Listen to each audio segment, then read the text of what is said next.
when, when Tony and I and lots of other colleagues, many people here, talk about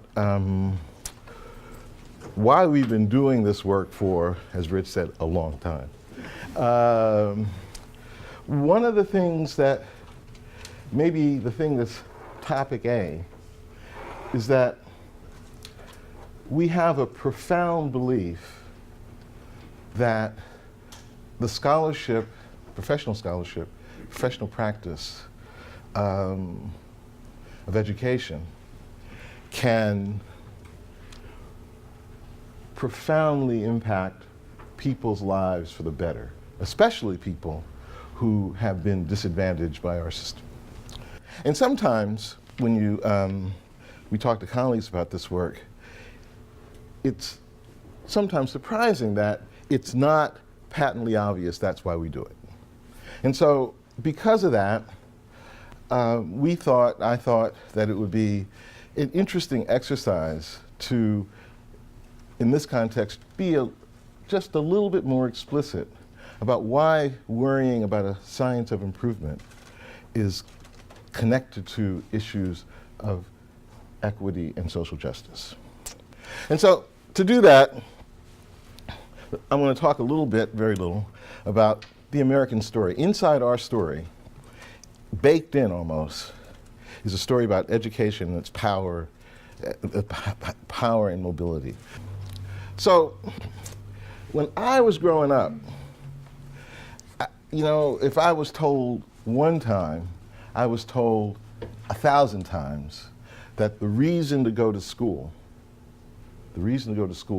is to make my life better and the lives of people who come after me better. How many of you heard that story in your homes? I mean, that's the story. Yeah, I was listening to a talk the other day, and this scholar was talking about the fact that the reason we have to get kids en masse to graduate from high school effectively and to go to college is that, you know, sort of that's the new floor for having a good life in the United States. So the mythic power of education is sort of baked into us as a people.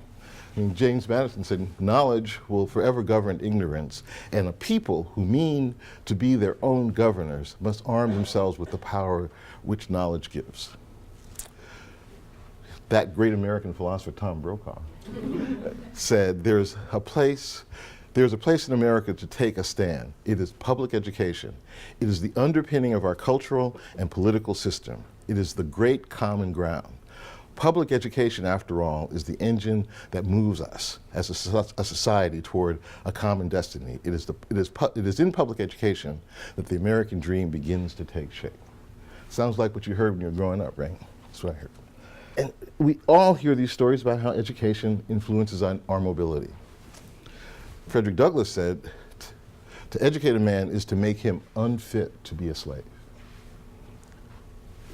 Bill Janklow, who you may remember was a governor of Idaho, talked about this marvelous program, South Dakota, sorry Bill,